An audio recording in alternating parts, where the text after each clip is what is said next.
Hello everyone, welcome back to my channel. मैं हूं पूजा सेतिया। हमारा चैप्टर जो हम कर रहे हैं टीएस ग्रेवाल की बुक से, चैप्टर जर्नल नंबर 8। हम जो इसमें से कर रहे हैं सारे इलिस्ट्रेशन कर रहे हैं। आज हम जो करेंगे इसमें जो हमारा टॉपिक आएगा, आपको ये पता लगेगा कि कब आपको डिस्काउंट वर्ड लगाना है और कब डिस्काउंट वर्ड नहीं लगाना है, और किस साइड जो है डिस्काउंट जर्नल एंट्री में डेबिट में जाएगी और कब क्रेडिट में जाएगी। इसका मैं एक चार्ट दिखाऊंगी कि कहाँ पर आपको डिस्काउंट डेबिट और क्रेडिट में डालना है। आप इस पे बोर्ड पे भी देखना, मैं बनाकर दिखाऊंगी। और क्वेश्चन को मैं स्क्रीन पर शो कर रही हूँ। 2 लाइन्स आपकी 2 ट्रांजेक्शन जो है रीड करेंगे, बाकी हम बोर्ड पे नोट डाउन करेंगे। Journalise the following transaction in the books of Raja Ram. Raja Ram की बुक्स में आपको जर्नल की ट्रांजेक्शन करनी है। फर्स्ट 2 मैं रीड कर रही हूँ। नंबर 1 है received 19,000 from Shyam on his account for ₹20,000। Next है received 19,000 from Bharat in settlement of his account for ₹20,000। अब देखो, मैंने फर्स्ट 4 एंट्रीज जो है ट्रांजेक्शन की जर्नल की मैंने नोट डाउन करी हैं। हम वैसे भी जब भी हमने पहले भी इलिस्ट्रेशन करे, हमने 3-4 चीज़ें पहले ही यहाँ पर नोट डाउन कर ली कि हमें बार बार रूल को ना सोचना पड़े। सिर्फ इन चीज़ों को हम ध्यान में रखेंगे तो हमारी जर्नल एंट्री का डेबिट या फिर क्रेडिट का कंफर्मेशन हमें पता चल जाता है। इस क्वेश्चन के अकॉर्डिंग मैं सिर्फ 2 ही चीज़ें लिखूंगी आज। एक तो सबसे पहले मैं हर इलिस्ट्रेशन के बाद ये नोट डाउन कराती हूँ आपको, कैश का टॉपिक। ठीक है, एक कैश को हमें ये ध्यान में रखना होता है। ट्रांजेक्शन से हमें पता चल जाता है कि कैश हमारे बिजनेस में आ रहा है या फिर जा रहा है। देखो, अगर बिजनेस में कैश आ रहा है, आपको ट्रांजेक्शन रीड करोगे आपको पता लग जाएगा कि कैश आ रहा है। अगर कैश आ रहा है तो वो जर्नल एंट्री में क्या हो जाएगा, डेबिट हो जाएगा। और अगर बिजनेस में से कैश जा रहा है तो वो क्या हो जाएगा, जर्नल एंट्री में क्रेडिट हो जाएगा। तो आपको इसमें डेबिट और क्रेडिट की कंफर्मेशन मिल जाती है। अब दूसरा टॉपिक जो इसमें है, हमारी इसमें एंट्रीज में जो आएगा वो है डिस्काउंट का टॉपिक। क्या वो कौन सा टॉपिक है, डिस्काउंट का। तो डिस्काउंट को हम कैश से ही लिंक करके रखते हैं। और ये डिस्काउंट होती भी कौन सी है, ट्रेड डिस्काउंट नहीं होती। ये कौन सी डिस्काउंट होती है, कैश डिस्काउंट। क्योंकि हम ट्रेड डिस्काउंट की, तो जो ट्रेड डिस्काउंट होती है ना, देखो जो ट्रेड डिस्काउंट होती है उसकी एंट्री हम जर्नल में कहीं पर भी नहीं करते हम। ठीक है, उसको शो नहीं करते। डायरेक्ट परचेज और सेल में से हम अमाउंट को कट कर देते हैं। ये पहले हमारे इलिस्ट्रेशन में हम करा चुके हैं। कैश डिस्काउंट को कैश के साथ ही लिंक करते हैं। ये बिल्कुल ईजी वे है। अगर आपके पास जर्नल एंट्री में कैश क्या हो रहा है, डेबिट हो रहा है, तो डिस्काउंट भी क्या होगा, डेबिट होगा। देखो, डेबिट क्या, कैसे, अगर कैश जो है डेबिट में है, जर्नल एंट्री में आपको कैश डेबिट में होगा, तो डिस्काउंट भी क्या होगा, डेबिट में होगा। क्लियर है, डेबिट में कैश है तो डिस्काउंट भी क्या होगा, डेबिट में ही होगा। और अगर क्रेडिट में है,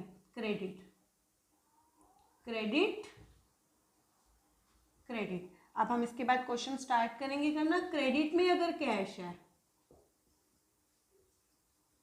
तो डिस्काउंट भी क्रेडिट में होगा। अब हम यहाँ पे एंट्री स्टार्ट करेंगे। सबसे पहली एंट्री हमारी जो है वो क्या कह रहा है, रिसीव्ड। सबसे पहले देखो आपको क्या समझ आ रहा है, रिसीव क्या होगा, कैश ही रिसीव होगा।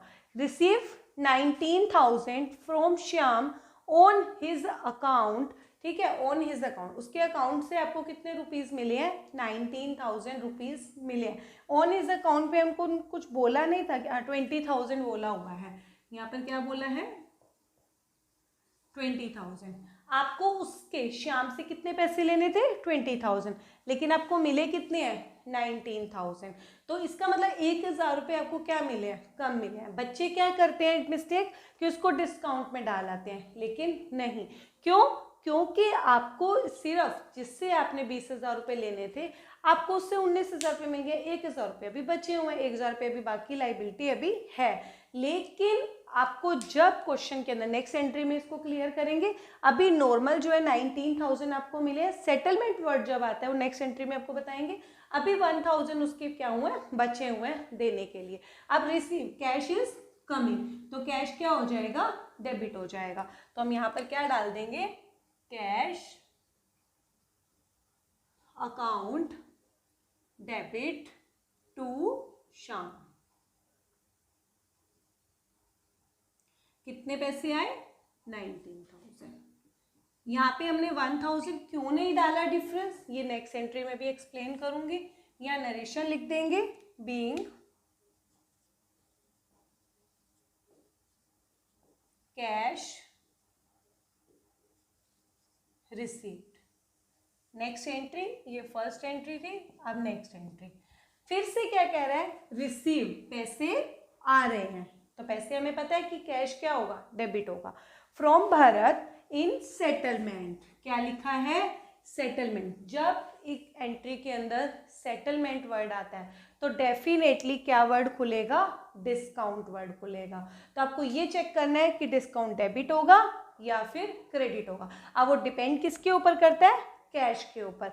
अब क्या, रिसीव्ड, पैसे आ रहे हैं, तो सबसे पहले आपको कैश देखना है कि कमिंग या फिर गोइंग।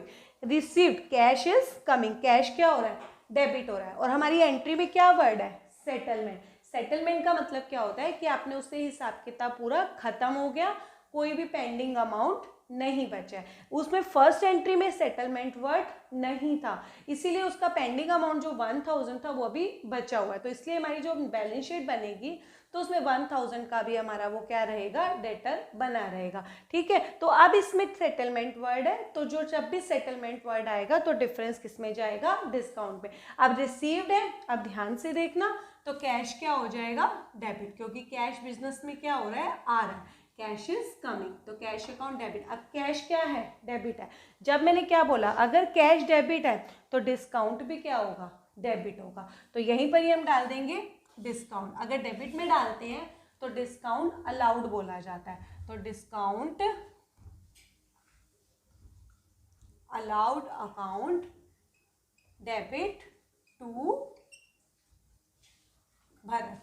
अब कैश कितना है, जितना कैश आपको रिसीव हुआ है 19,000, 1000 का डिफरेंस आ रहा है तो 1000, इसका मतलब डिस्काउंट। टोटल भरत का जो है आपका जो 20,000 था आपकी बुक से क्या हो जाएगा, वो खत्म हो जाएगा। क्यों, उससे हिसाब किताब हमने क्या कर दिया, सेटलमेंट कर दी। यहाँ लिख देंगे narration, cash received and discount allowed. अब थर्ड एंट्री देखो, थर्ड एंट्री में क्या है, पेड। अब देखो जस्ट इसका अपोजिट है, paid. Paid means cash is going, जा रहा है, तो कैश कहाँ पे आएगा, क्रेडिट में आएगा। तो आपको क्रेडिट की कंफर्मेशन क्या हो गया, मिल गया कि क्रेडिट में क्या आएगा, कैश आएगा, क्योंकि आप पे कर रहे हो। Paid 9,000 to Mohan on his account for ₹10,000, यहाँ पर होगा, मैंने लिखा नहीं है, 10,000 रुपीज़। 10,000 रुपीज़ थे, आपने उसको कितने पे करे, 9,000। अब पूरी एंट्री में आपको कहीं पर भी सेटलमेंट वर्ड नहीं लिख रहा है, दैट मीन्स कि आपने 9,000 टोटल पे कर दिया, बाकी का जो 1,000 का डिफरेंस है वो भी पेंडिंग बचा हुआ है। तो बस पे करें, कैश इज गोइंग, तो आप क्या कर दोगे, कैश को क्या कर देंगे हम, पहले क्रेडिट कर देंगे, तो टू कैश अकाउंट डाल दो। और डेबिट में किसको जा रहे हैं, मोहन को, डेबिट में डाल दो मोहन, मोहन डेबिट। कितने पैसे जा रहे हैं, 9,000। यहाँ पे डिफरेंस हम शो नहीं करेंगे क्योंकि एंट्री में सेटलमेंट वर्ड नहीं है। यहाँ पर नरेशन लिख देंगे, being cash paid to Mohan. Next entry, fourth entry, paid. फिर से आया कि आपने क्या किया, पे, कैश इज गोइंग, कैश जा रहा है, तो कैश कहाँ पे आएगा, क्रेडिट में। किसको जा रहा है, सोहन को, सोहन डेबिट में हो जाएगा। अब क्या वर्ड्स है, फिर से सेटलमेंट, तो डेट मीन्स क्या ओपन होगा, डिस्काउंट वर्ड ओपन होगा। तो बस आपको पहले कैश को ध्यान में रखना है कि कैश किस साइड आएगा, डेबिट में या फिर क्रेडिट में। पेड, कैश इज गोइंग, तो कैश क्या हो जाएगा, क्रेडिट हो जाएगा, तो टू कैश अकाउंट। यहाँ पे हमने क्रेडिट में कैश डाल दिया। अब क्रेडिट में कैश है, मैंने यहाँ पे लिख दिया, क्रेडिट में अगर कैश आ रहा है तो डिस्काउंट भी कहाँ पे आएगी, क्रेडिट में आएगी। क्यों, सेटलमेंट वर्ड है, तो यहाँ पे टू डिस्काउंट, जब क्रेडिट में आता है तो रिसीव होती है, तो टू डिस्काउंट रिसीव। अब कैश किसको जा रहा है, सोहन को जा रहा है, तो डेबिट में क्या आ जाएगा, सोहन्स डेबिट। कितना कैश जा रहा है, जितना कैश जा रहा है वो कैश के सामने आएगा, कैश के सामने 9,000, डिफरेंस कितना, 1,000, तो दैट मीन्स 10,000 का टोटल हमारा जो सोहन का जो सेटलमेंट था वो खत्म हो गया। यहाँ नरेशन लिख देंगे, being cash paid and discount receipt. Next देखो fifth entry, goods costing 3000 distributed as free sample. Last हमने जो क्वेश्चन किया था इलस्ट्रेशन 12, उसमें मैंने एक चार्ट बनाया था। जब भी गुड्स की बात आती है, जब आप फ्री सैंपल में दे देते हो, चैरिटी में दे देते हो, तो उससे आपको जहाँ पर आपकी गुड्स जा रही है पहले उसको डेबिट कर दो, और क्रेडिट में उससे आपकी हमारी परचेज क्या हो जाती है, डिक्रीज हो जाती है। आप लास्ट इलस्ट्रेशन देख लो, उसमें मैंने पूरा चार्ट समझाया हुआ है। कुछ भी केस आता है पहले डेबिट कर दो। अब ऐसे फ्री सैंपल है, फ्री सैंपल को आप एडवर्टीजमेंट भी बोलते हो, तो गुड्स हमारी क्या हो जाएगी, कम हो जाती है, इससे परचेज वर्ड आ जाता है। तो हम यहाँ पर क्या लिखेंगे, advertisement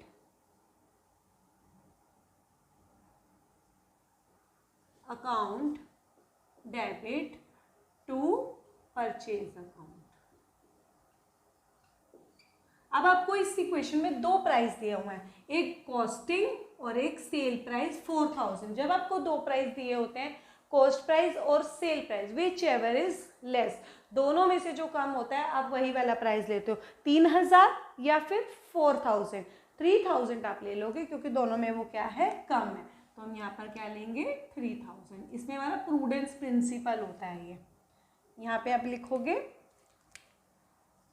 goods given as free sample. Next entry देखो,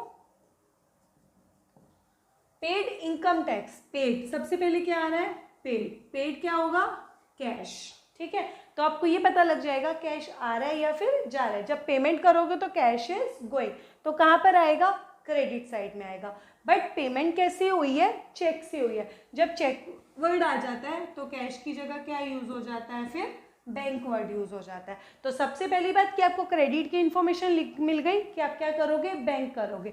अब डेबिट में क्या आता है, इनकम टैक्स। देखो इनकम टैक्स और ये 7th है लाइफ इंश्योरेंस प्रीमियम। ये दोनों ही जो आपके होते हैं, ये नोट डाउन कर लो, इनकम टैक्स और लाइफ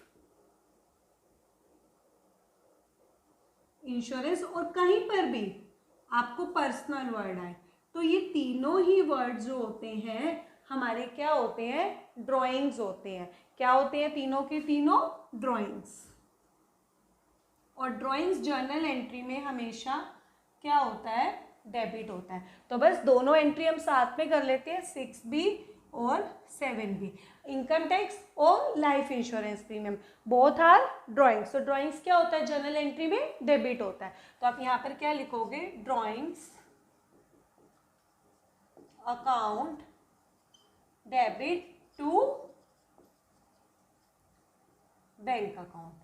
नेक्स्ट एंट्री भी हम साथ में लिख लेते हैं, फिर दोनों की नरेशन लिख लेंगे। नेक्स्ट भी सेम होगी, drawings account debit to bank. यहाँ पे चाहे आपको, अब एक चीज़ और बताती हूँ कि यहाँ पर आपको नहीं लिखा है कि चेक से पेमेंट करिए, तो आप कैश भी लिख सकते हो, बैंक भी लिख सकते हो, क्योंकि ज़्यादातर मोस्टली जो 99.9% इंश्योरेंस की जो पेमेंट होती है वो बाय बैंक होती है, इसीलिए हम बैंक वर्ड लगाते हैं। तो drawings account debit to bank, यहाँ पर आप नरेशन लिख देंगे, पेड लाइफ इंश्योरेंस प्रीमियम। यहाँ पर भी लिख देते हैं पेड इनकम टैक्स। ये कितना है, 20,000